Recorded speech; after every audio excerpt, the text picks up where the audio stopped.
Mari kita bersatu di dalam doa. Bapa kami di surga, di pagi ini kami datang kepadamu. Kami datang kepadamu dengan hati yang rindu, dengan hati yang lapar dan haus untuk bertemu dengan Engkau di dalam ibadah kami. Engkau tahu kerinduan kami untuk mendengar kebenaran dari firman-Mu Tuhan. Engkau tahu kami mau belajar terus. Kami mau hidup seturut dengan kehendak-Mu. Dan kami mau mendengar Engkau berbicara kepada kami di hari ini.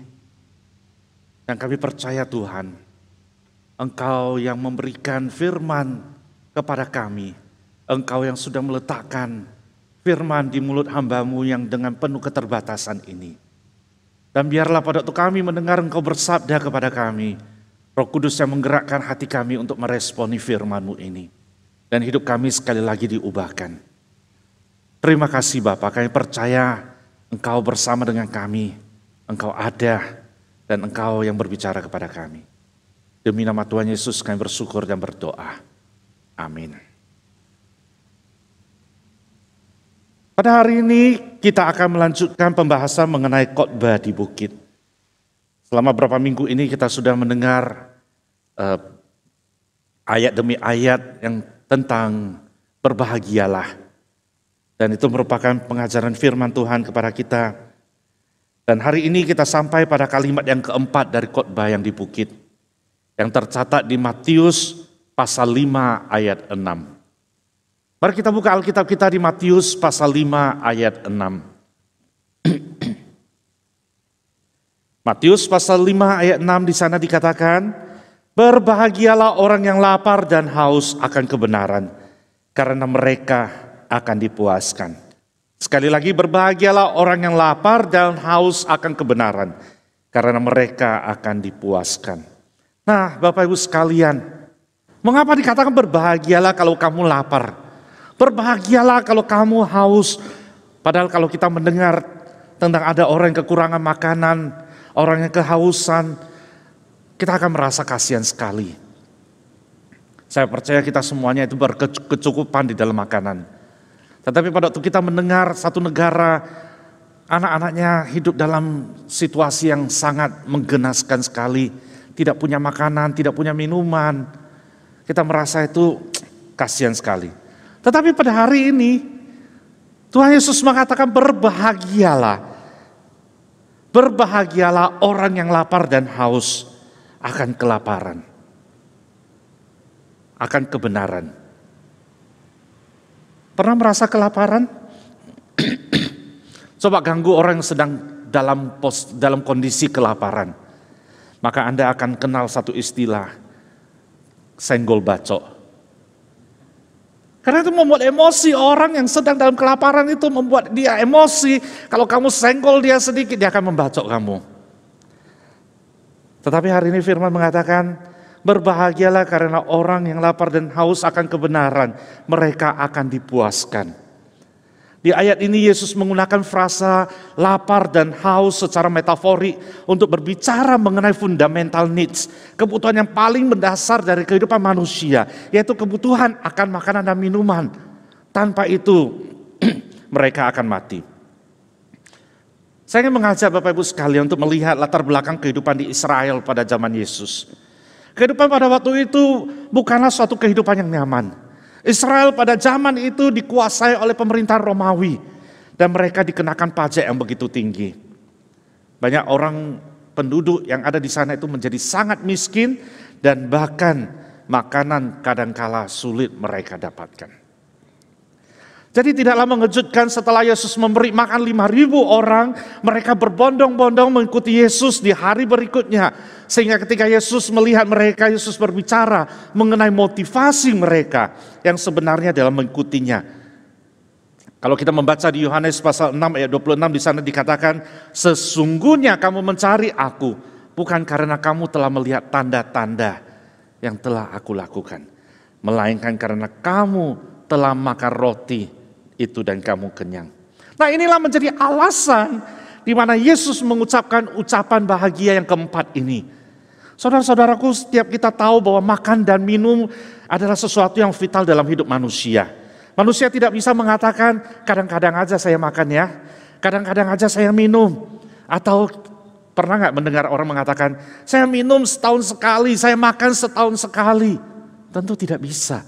Bahkan orang yang diet sekalipun, dia membutuhkan makanan. Dia membutuhkan minuman di dalam kehidupannya. Karena itu merupakan kebutuhan premier dalam hidupnya.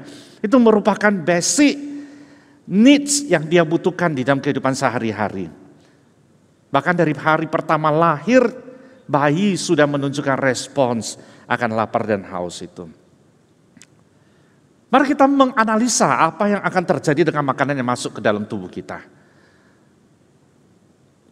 Pada waktu kita makan, makanan yang kita masukkan ke dalam lambung kita itu akan terurai menjadi bagian dari diri kita. Kenapa saya mengatakan hal itu? Kita buktikan ya. Zat-zat makanan itu akan masuk ke dalam darah dan melalui darah zat-zat makanan itu masuk ke dalam otot-otot Anda, ke dalam jaringan tubuh Anda, ke dalam sel-sel Anda dan memberi makan setiap bagian dari tubuh kita yang membutuhkan. Dan dengan kata lain, makanan yang kita makan tidak lagi berupa makanan, tetapi dipecah-pecah menjadi komponen apa? Komponen dari protein, komponen dari karbohidrat, unsur-unsur pokok dari lemak, kemudian diserap ke dalam semua bagian tubuh kita. Dengan kata lain, itu merupakan menjadikan bagian dari diri kita. Inilah yang unik sekali. Dan Tuhan Yesus menggunakan metafora ini, kata lapar dan haus, di dalam kebutuhan sehari-hari itu untuk menyatakan kepada kita bahwa jasmani kita membutuhkan makanan dan minuman untuk hidup, untuk terus bertumbuh. Terlebih-lebih lagi di dalam kerohanian kita. Penekanannya Tuhan Yesus mengatakan lapar dan haus bukan untuk makanan, tetapi lapar dan haus akan hal yang lebih penting, yaitu kebenaran dari firman-Nya itu. Dan hal itu tidak bisa dikucilkan. Kita tidak bisa katakan, firman gak usah dulu lah. Dan kita anggap sepele, gak dengar firman gak apa-apa. Itu gak bisa Bapak Ibu sekalian. Tuhan Yesus sengaja mengatakan itu kebutuhan mutlak akan kebenaran firman itu. Seperti engkau membutuhkan makanan dan minuman di dalam hidup Anda. Banyak orang Kristen yang sudah percaya, saya sudah dibaptis. Tetapi tolong tanya, apakah Anda betul-betul mengerti kebenaran firman-Nya itu?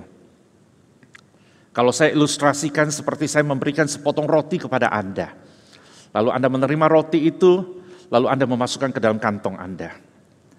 Nah, satu pertanyaan, apakah roti itu sudah menghilangkan lapar Anda? Tentu saja tidak, karena Anda tidak memakannya, Anda cuma memasukkan ke dalam kantong Anda. Nah, demikian juga dengan firman, kita percaya, kita dibaptis, kita sudah terima keselamatan itu. Tetapi seringkali kita cuma menyimpan, kita tidak menerimanya, kita tidak mau menerima firman. Kita tidak betul-betul menghayati firman itu di dalam kehidupan kita sebagai seorang Kristen yang percaya kepada Tuhan. Yohanes pasal 6 ayat 57. Kita lihat satu nak sini ya. Yohanes pasal 6 ayat 57 di sana dikatakan, sama seperti Bapa yang hidup mengutus aku dan aku hidup oleh Bapa. Demikian juga barang siapa yang memakan aku akan hidup oleh aku. Tidak ada gunanya menerima Kristus, apapun artinya, kecuali Anda menerimanya dalam keberadaan Anda yang paling mendalam, yaitu Anda menghayatinya. Anda menerima firman, Anda hidup bersama dengan firman. Nah, seorang Kristen harus hidup dengan karakteristik ini, yaitu bahwa kita harus sadar bahwa kita tidak dapat hidup tanpa kebenaran. Kita tidak dapat hidup tanpa firman Tuhan. Kita tidak dapat hidup hanya mungkin mengatakan, ya saya belajar firman sekali-kali sajalah. Ya kan? Tidak bisa. Kita tidak dapat hidup sebagai umat Allah yang sejati. Hanya dengan kadang-kadang saja memberi perhatian dan telinga kita kepada kebenaran firman Tuhan itu. Sama seperti tubuh kita harus makan, harus minum supaya dengan teratur itu, makan minum itu, sehingga membuat tubuh kita ini tambah sehat, tambah kuat, dan kita boleh bertahan dalam hidup. Nah, demikian pula juga saudara dan saya. Kita mengklaim diri kita sebagai pengikut Tuhan. Kita pengikut Tuhan yang sejati. Tetapi kita tidak bisa mengatakan, kita hanya kadang-kadang saja. Kita seminggu sekali saja. Bahkan ada yang mengatakan 3 bulan sekali. Atau setahun sekali saya memberi perhatian kepada kebenaran. Saya memberi perhatian kepada firman Tuhan saja. Tidak bisa Bapak Ibu sekalian. Kebenaran itu harus menjadi daily life, menjadi rutin di dalam kehidupan kita. Menjadi perhatian kita on our daily basis. Menjadi kebutuhan hidup kita sehari-hari. Masih ingat ketika Tuhan Yesus dicobai di padang gurun? Setelah puasa, setelah lapar dan dahaga, lalu apa yang iblis katakan kepada dia? Iblis dengan tidak tahu diri mengatakan kepada Tuhan, ubahlah batu itu menjadi roti. Anda masih ingat jawaban Tuhan Yesus kepada sang iblis?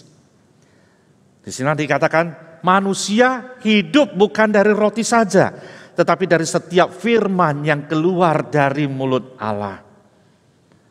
Tuhan meluruskan kembali bahwa manusia tidak hanya melulu membutuhkan makanan untuk kebutuhan jasmani, tetapi yang lebih penting lagi, yaitu manusia membutuhkan makanan rohani, yaitu firman kebenaran Allah yang ada bersama dengan dirinya. Ada satu lelucon gitu ya, yang hewan xiao gitu ya, orang mengatakan, iya, saya tidak makan, hidup saya bukan hanya dari roti saja sih. Hidup saya dari apa? Bakmi. Hidup saya dari kue tiaw. Hidup saya dari nasi galung deh. Ya kan? Nah, kita tidak bisa katakan itu terhadap firman Tuhan. Kita tidak bisa katakan, nggak usah baca firman deh, kita dengar yang lain aja. Ya kan? Kita dengar tentang etika kehidupan lah. Kita berbicara tentang bagaimana cara hidup manusia. Lalu banyak filsafat-filsafat yang mengajarkan, berbuat baiklah. Hiduplah dengan baik, hiduplah dengan teratur, hiduplah dengan jangan mengganggu orang lain. Banyak filsafat-filsafat yang mengajari bagaimana kita cara hidup kita. Tetapi Bapak Ibu sekalian, itu bukan kebenaran yang sejati. Kebenaran yang sejati adalah pada firman Tuhan. Apakah kita dekat dengan firman Tuhan? Apakah kita dekat dengan kebenaran firman itu?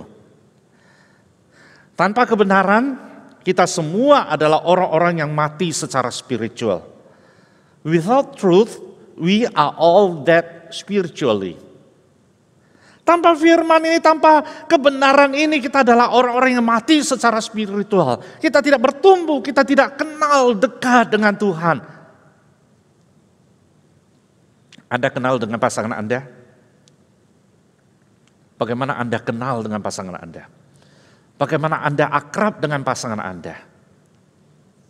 Semakin Anda hidup dengan dia, semakin Anda mengerti apa isi pikirannya, apa isi hatinya.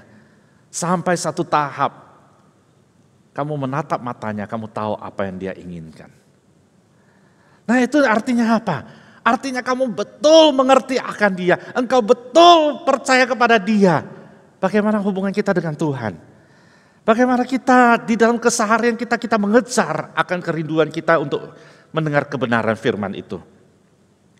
Orang-orang yang mencari hadirat Tuhan dengan firman-Nya, dengan rasa lapar dan haus akan kebenarannya itu dikatakan akan dipuaskan.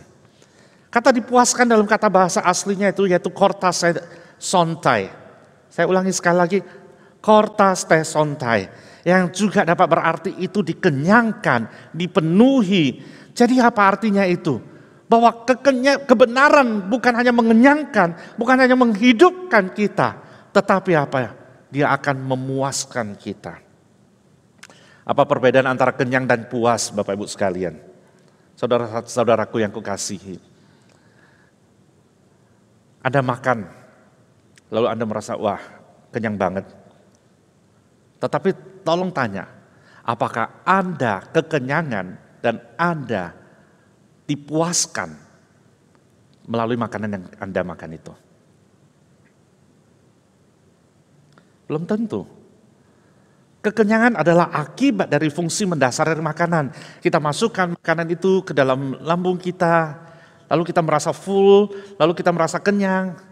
Tetapi tolong tanya, apakah Anda merasa puas? Dokter saya mengatakan, jangan pernah makan pada waktu Anda merasa kelaparan. Jadi saya disuruh, makanlah sebelum merasa lapar. Karena pada waktu lapar, kita akan melihat semua makanan itu enak adanya. Dan kita akan melahap semuanya itu. Tanpa terasa kita akan merasa kekenyangan banget. Setelah kekerangan baru otak kita berpikir, wah itu udah kenyang. Tetapi udah berlebihan. Tetapi apakah kekenyangan itu membuktikan bahwa kita puas akan makanan itu? Tidak. Kita cuma merasa bahwa, oh ya, tadi aku kelaparan banget, sekarang aku udah dipuaskan dengan makanan yang kita masukkan ke dalam tubuh kita itu. Kita hanya bisa mengklaim kepuasan atas makanan dan minuman itu berdasarkan dua kondisi. Yang pertama, makanan itu memang enak dan cita rasanya baik. Saya ulangi sekali lagi, yang pertama Anda merasa puas kalau makanan itu memang enak dan cita rasanya baik. Lalu yang kedua apa? Kedua, kalau Anda punya taste yang bagus. Ada orang menanyakan, makanan ini enak nggak? Enak. Makanan itu enak nggak? Enak. Lalu apa yang nggak enak? Kayaknya semuanya enak. Nah saya katakan itu adalah mulut tong sampah. Karena apapun yang dijejalkan ke dalam mulutnya dia akan merasa itu enak sekali. Ya kan? Tetapi itu membuktikan apa? Tidak punya taste yang baik akan makanan itu. Di daerah seputaran kita itu banyak orang penjual kue tiaw. Tetapi belum tentu semuanya menghasilkan kue tiaw yang enak. Sampai hari ini saya masih merindukan kue tiaw yang di Medan. Yang di Jakarta masih kurang lah dibandingkan dengan yang di Medan. Nah, saudara-saudaraku, dengan makanan yang sama, dengan bahan yang sama, seorang chef yang piawai bisa menghasilkan makanan yang bukan hanya sehat, namun juga jauh lebih nikmat dari yang biasanya kita makan. Tetapi bukan hanya persoalan kepada kepiawaiannya meramu menu, perasaannya itu apa? Persoalan lainnya itu adalah taste-nya. Orang yang tidak pernah melatih taste-nya secara baik akan sangat sulit membedakan mana makanan yang enak dan sehat, mana makanan yang biasa dan cita rasanya. Saya percaya kita semuanya harus punya taste yang baik. Kalau tidak, kita tidak bisa membedakan mana firman yang benar, mana firman yang tidak benar. Mana firman yang betul-betul dari Tuhan, ataukah itu cuma sekedar filsafat dunia ini saja. Demikian dengan kehidupan orang Kristen. Mengapa banyak orang Kristen berpikir bahwa mendengar firman Tuhan dan belajar kebenaran itu bukan prioritas. Kenapa mereka bisa rajin ke gereja tetapi mereka tidak merasa excited untuk mendengar firman itu? Itu seperti ilustrasi yang saya katakan tadi. Ada dua alasan. Pertama, karena mereka adalah orang yang malas. Dan berpikir bahwa firman kebenaran itu bukan hal yang terpenting.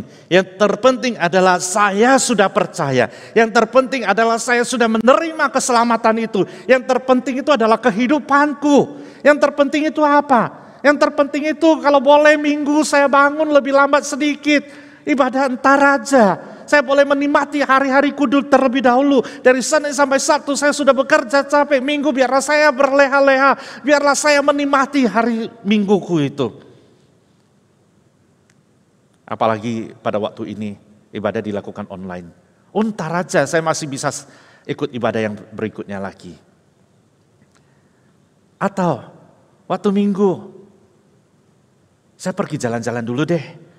Saya pergi ini, saya pergi itu, saya melakukan banyak hal. Lalu Tuhan itu apa? Entar dulu. Masih banyak siaran di YouTube yang nanti saya bisa ikutin.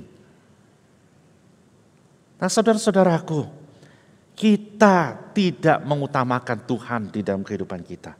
Kita tidak excited untuk firman Tuhan. Sebelum pandemi, pada waktu kita berdiri di depan mimbar ini, pada waktu kita memberitakan firman, kita akan melihat bagaimana keadaan jemaat kita. Ada yang terus mengatakan yes, amin, amin, amin. Tetapi kepalanya itu tertunduk. Karena apa? Karena ngantuk. Karena ketiduran pada waktu dengar khotbah. Lalu apa yang terjadi pada waktu dengar khotbah? Keluarkan HP, lalu teks WhatsApp, lalu periksa yang lain. Lalu nonton yang lain. Firman Tuhan itu tidak betul-betul didengarkan oleh mereka. Hati-hati Bapak Ibu sekalian. Di zaman online ini, godaan itu semakin parah. Saat khotbah disampaikan, pikiran, otak kita bisa berpikir ke arah yang lain. Kita bisa memikirkan hal-hal yang lain. Pada waktu khotbah sekarang, mungkin Anda memikirkan, ya berbicara tentang lapar dan haus, ya memang betul ya, aku lagi lapar. Entar habis ini saya mau makan apa? Habis ini saya mau pergi kemana makan lagi? Yang kita pikirkan adalah apa? Yang kita pikirkan adalah kehidupan kita. Yang kita pikirkan adalah tentang kebutuhan kita. Tetapi kita tidak sadar bahwa kebutuhan yang paling mendasar itu bukan cuma untuk makan minum untuk tubuh kita saja. Tetapi untuk rohani kita. Karena hidup di dunia ini bukan selamanya. Hidup di dunia ini cuma sementara saja. Dan yang lebih parah zaman ini apa? Orang-orang lapar dan haus akan hal yang lain. Contohnya, haus dan lapar akan medsos. Sampai-sampai supaya tidak kelihatan duniawi, mereka bahkan rajin berdoa di medsos. Status-status penuh dengan doa. Tetapi kehidupannya tidak punya private time, punya doa pribadi dengan Tuhan. Anda bisa menulis satu doa yang bagus di medsos tanpa pernah berdoa. Anda bisa mencantumkan ribuan ayat Alkitab di medsos tanpa pernah membaca Alkitab. Karena Anda cuma tinggal copy paste. Apalagi memberi perhatian kepada Alkitab sendiri. Masih pegang Alkitabkah kita hari ini? Masih membaca Alkitabkah hari ini? Banyak orang yang mengirimkan berita-berita tentang ibadah. Yang mengirimkan tentang khotbah. Tanpa harus hadir. Dan bahkan mendengar apa isi khotbah itu. Wah ini bagus sekali, saya kirim deh, saya post di medsos deh. Ya kan, oh ini ada ibadah ini, nanti jadwalnya ini begini. Lalu dipost di medsos, lalu apa yang terjadi? Supaya kelihatan apa? Supaya orang like kita. Itu membuat kita merasa wah bangga banget. Seratusan orang yang follow kita dan men-like kita. Tetapi pada waktu ibadah itu dilakukan, apakah kita mengikuti ibadah itu? Pada waktu khotbah itu diberitakan, apakah kita mendengar isi khotbah itu? Atau kita cuma supaya kelihatan kita rohani? Supaya kelihatan kita, wow, luar biasa. Kita mencari kepuasan. Tetapi apakah kita mendapatkan kepuasan melalui hal-hal yang beginian? Lalu yang lebih parahnya apa tahu nggak? Bagi ibu-ibu zaman now, ibu-ibu di tempat kita enggak ya, ibu-ibu yang lain deh. Nah, ibu-ibu zaman now, pertolongan pertama pada anak yang sakit adalah apa? Anak yang sakit itu difoto. Kemudian diposting di medsos dengan caption, cepat sembuh ya nak. Edan nggak zaman ini? Inilah yang terjadi di tengah-tengah kehidupan kita. Ya kan, apa kata Alkitab mengenai kondisi rohani orang-orang seperti ini? Wahyu pasal 3 ayat 1, saya bacakan buat Bapak Ibu sekalian. Dan tuliskanlah kepada malaikat jemaat di Sardis, inilah firman Dia yang memiliki ketujuh roh Allah dan ketujuh bintang itu. Aku tahu segala pekerjaanmu, engkau dikatakan hidup, padahal engkau mati. Kita kelihatannya hidup ini, kita kelihatan kita ada aktivitas, tetapi sebenarnya kita ini adalah mati secara rohani. Rasul Paulus menyebutnya sebagai apa? Sebagai manusia duniawi. Inilah yang terjadi di tengah-tengah kehidupan kita. Lalu hal yang lain apa lagi? Yang pertama seperti yang saya katakan, orang itu malas. Yang kedua, orang-orang Kristen itu bukan cuma malas, tetapi telah menjual jiwa mereka. dengan mencari kepuasan di kehidupan yang tidak menawarkan kehidupan. Satu ayat yang familiar banget buat kita. Roma 8 ayat 28. Anda bisa hafal Roma 8 ayat 28? Allah turut bekerja dalam segala sesuatu untuk mendatangkan kebaikan bagi orang percaya. Kita senantiasa mengaminkan ayat itu. Allah turut bekerja dalam segala sesuatu untuk mendatangkan kebaikan bagi orang percaya. Tetapi saya katakan, saya percaya iblis pun turut bekerja dalam situasi dan kondisi manusia untuk mengalihkan, menyesatkan, dan membinasakan manusia. Iblis berusaha mengalihkan rasa lapar kita, rasa haus kita akan kebenaran, akan firman Tuhan itu terhadap kepada tipu daya kekayaan. Manusia dibuat lapar untuk apa? Dibuat lapar untuk mengejar kekayaan jasmani, mengejar segala kebutuhan kita dengan apapun caranya, sehingga kehidupan kita itu menjadi tidak seimbang. Kita lebih condong kepada hal-hal lain daripada kebutuhan rohani kita. Amsal 11 ayat 1 di sana dikatakan, neraca yang serong itu merupakan kekejian bagi Tuhan. Neraca yang serong itu merupakan kekejian bagi Tuhan.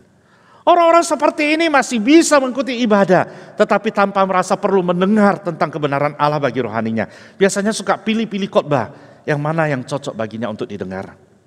Tipe orang seperti ini juga ada di dalam kitab Wahyu, yaitu tipe jemaat Laodikia. Di Wahyu 3 ayat 17 di sana dikatakan, karena engkau berkata, aku kaya dan aku telah memperkayakan diriku, dan aku tidak kekurangan apa-apa, dan karena engkau tidak tahu bahwa engkau melarat, dan malang, miskin, buta, dan telanjang. Nah, ini firman Tuhan kepada kita, bahwa kita bisa kelihatan kaya, kita bisa kelihatan jasmani kita bagus, kita bisa dandan dengan indah, dengan cantik, tetapi Tuhan katakan apa? Rohanimu menyedihkan di mata Tuhan. Di zaman sekarang ini mendekati akhir zaman, banyak hal yang terjadi. Banyak gereja yang menawarkan kebenaran yang tidak sehat. Banyak gereja yang menciptakan rasa lapar itu cuma terhadap apa? Terhadap mujizat. Banyak gereja yang menciptakan rasa lapar itu terhadap berkat. Banyak gereja yang menciptakan rasa lapar itu terhadap perasaan nyaman jemaatnya itu saja. Gereja tidak pernah menanamkan dan menciptakan rasa lapar terhadap firman, terhadap kebenaran, terhadap Tuhan sendiri. Sehingga orang-orang Kristen memang memiliki rasa lapar, memiliki rasa haus itu. Tetapi mereka lapar dan haus untuk memanfaatkan Tuhan. Mereka datang ke gereja bukan untuk mencari firman, tetapi apa? Untuk dipuaskan oleh Tuhan. Melalui mujizat, melalui kuasa, mereka ingin memanfaatkan Tuhan. David Well, seorang teolog yang menulis sebuah buku berjudul God in the Wasteland. God in the Wasteland. Di sana dia katakan apa? Hari ini kekristenan adalah tempat di mana diri Allah, kebenarannya terusir dari sana. Kekristenan adalah lahan terbengkalai karena tuannya, pemiliknya telah diusir keluar dari pintu gereja. Dan para pelayannya menggantikan Tuhan dengan khotbah-khotbah yang tidak benar. Mereka bukan datang ke gereja karena lapar dan haus akan kebenaran. Mereka datang untuk memanfaatkan Tuhan untuk kepuasan mereka sendiri. Inilah yang terjadi di tengah-tengah akhir zaman ini. Nah, saudara-saudaraku, setiap orang Kristen sejati, yang kita katakan kita adalah orang Kristen sejati. Kita wajib memiliki rasa lapar dan haus akan kebenaran itu. Jika Anda tidak memilikinya, Anda bukan orang Kristen sejati. That's simple. Sebagai seorang Kristen yang sejati apa? Syaratnya, kamu harus memiliki kebenaran firman itu. Di pagi ini saya ingin mengajak, mari kita bertobat. Kalau kita tidak punya firman di dalam kehidupan kita, kalau kita tidak mengutamakan firman di dalam kehidupan kita, kalau kita tidak mengutamakan kebenaran, kita mengejar kebenaran firman itu di dalam kehidupan kita, itu artinya dengan kita mengatakan, aku percaya Kristus, aku seorang Kristen. Tetapi saya pertanyakan, Kristen yang bagaimana yang Anda hidupi itu? Nah, ada banyak hal, tetapi aku kasih dua. Apa yang harus kita lakukan? turut dengan firman ini. Yaitu dikatakan, berbahagialah orang yang lapar dan haus akan kebenaran. Ya kan? Orang yang lapar dan haus akan kebenaran.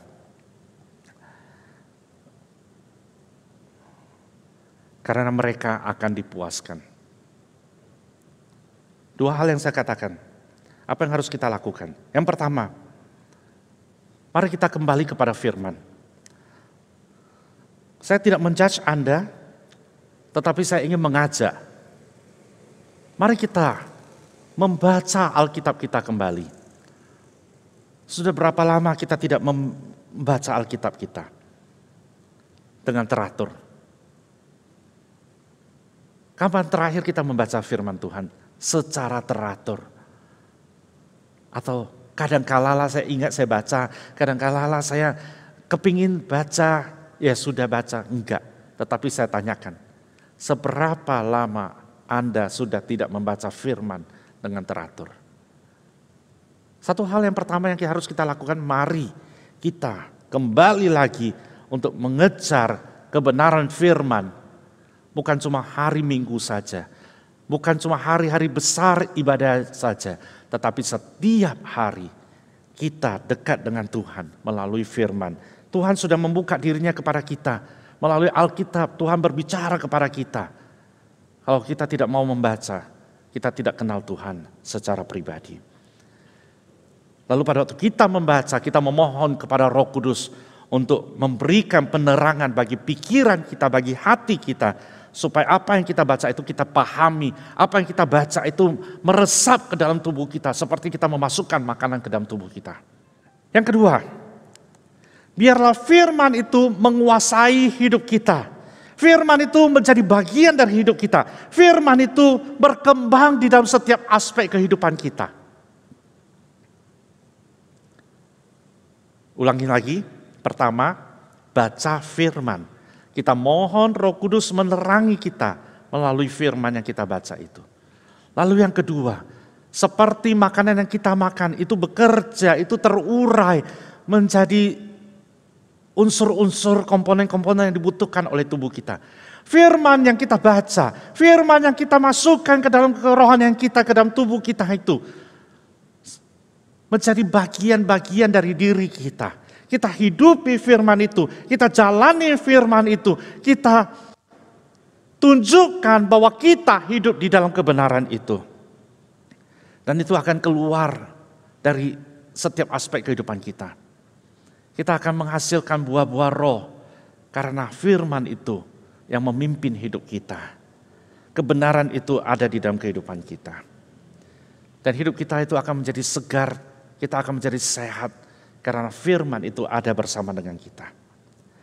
Nah saudara-saudaraku, biarlah kita datang kepada Tuhan dengan hati yang rasa lapar, rasa haus, dan kita mau dipuaskan akan kebenaran firman itu.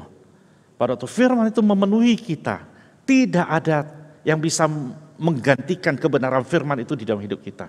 Tawaran dunia ini tidak bisa menggantikan kepuasan yang kita miliki dengan memegang firman Tuhan di dalam hidup kita. Karena apa? Karena firman itulah yang terpenting di dalam kehidupan kita. Saudara-saudaraku, mari kita sadari, mari kita mengevaluasi diri kita. Apakah masih ada rasa lapar dan haus akan kebenaran Allah itu di dalam kehidupan kita? Kalau ada, itu berarti bahwa kita masih hidup secara rohani. Tapi kalau Anda merasa tidak, firman itu bukan yang terpenting. Mari di pagi ini kita bertobat sekali lagi. Mari di hari ini kita katakan, Tuhan, aku rindu untuk firman yang ada, yang berbicara kepada saya. Dan biarlah saya mulai lagi di tahun yang baru ini lagi, saya mempunyai tekad yang baru. Yaitu saya mau dekat dengan Tuhan. Dan saya mau hidup bersama dengan Tuhan. Dan biarlah firman Tuhan yang memimpin hidup Anda. Firman Tuhan yang memuaskan Anda. Karena apa yang dijanjikan dunia ini tidak ada satupun yang bisa memuaskan kita. Satu hari kita akan kembali kepada Tuhan. Kepuasan sejati itu akan kita dapatkan. Semua pertanyaan-pertanyaan di dalam firman itu akan dijawab oleh Tuhan secara pribadi pada waktu kita ketemu dengan Dia. Dan itu merupakan satu hal yang indah sekali. Dan inilah yang terjadi. Firman Tuhan menguatkan kita, berbahagialah orang yang lapar dan haus akan kebenaran, karena mereka akan dipuaskan. Seperti rusa yang rindu akan sungai, itulah hati kita yang rindu akan kebenaran firman.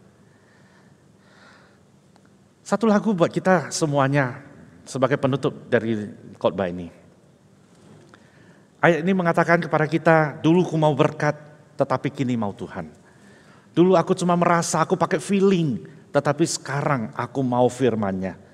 Dulu hanya terima berkat, terima terus. Tetapi sekarang aku bertekad, aku mau menjadi pemberi firman. Aku mau menghidupi firman, aku mau menjadi seperti Tuhan Yesus yang memberkati orang lain. Dan pada waktu saya melakukan hal itu, nama Tuhan Yesus yang ditinggikan di dalam hidup ini. Biar lagu ini menjadi tekad kita di pagi ini. Sebelum kita menerima perjamuan kudus, mari kita nyanyikan lagu ini.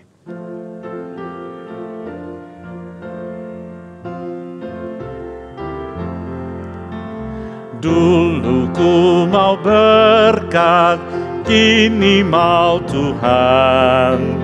Dulu ku merasa, kini firman-Nya. Dulu hanya terima, kini memberi. Dulu ku penderita, kini penyembuh. Ku tinggikan Yesus dan memuji Dia, semuanya dalam Yesus. Yesus milikku. Sekali lagi, dulu ku mau berkat, dulu ku mau berkat, kini mau Tuhan. Dulu ku merasa, kini firman-Nya. Dulu hanya terima, kini memberi. Dulu ku penderita, kini penyembuh. Ku tinggikan Yesus dan memuji Dia, semuanya dalam Yesus. Yesus milikku. Mari kita berdoa.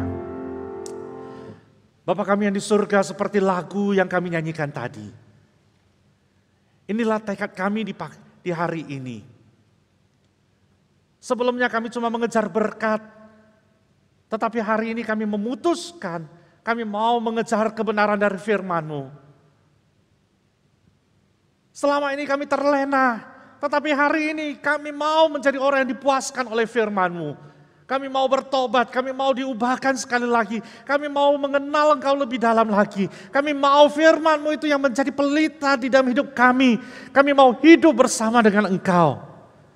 Firman-Mu yang kami masukkan ke dalam tubuh kami, membuat kami segar, hidup kembali di dalam kerohanian kami. Dan kami wujudkan di dalam kehidupan ini, di dalam setiap aspek kehidupan kami. Di dalam perkataan kami, di dalam tingkah laku kami menghidupkan firman itu. Tawaran dunia ini tidak bisa memuaskan kami. Hanya Engkaulah satu-satunya yang bisa memuaskan kami, Tuhan. Kami tidak mau jauh daripada Engkau. Kami mau dekat dengan Engkau. Kami mau berjalan bersama dengan Engkau. Kami mau mengiringi Engkau, Tuhan. Biarlah firman-Mu sendiri yang berbicara kepada kami setiap orang. Setiap saat. Kami akan selalu ingat akan kebenaran firman-Mu itu. Firman-Mu itu selalu muncul di dalam pikiran kami. Selalu muncul di dalam mengarahkan hidup kami. Sehingga hidup kami tidak sia-sia. Tetapi hidup kami betul-betul dipuaskan oleh Engkau, Tuhan. Pimpin kami Bapa. Kami percaya Tuhan melalui firman-Mu pagi ini. Mengubah kami sekali lagi. Memperbarui kami sekali lagi. Untuk menjadi seorang Kristen yang sejati. Menjadi seorang anak Tuhan yang betul-betul menyerahkan hidup kami ini sepenuhnya kepada firman-Mu saja. Terima kasih Bapa, demi nama Tuhan Yesus kami bersyukur dan berdoa. Amin.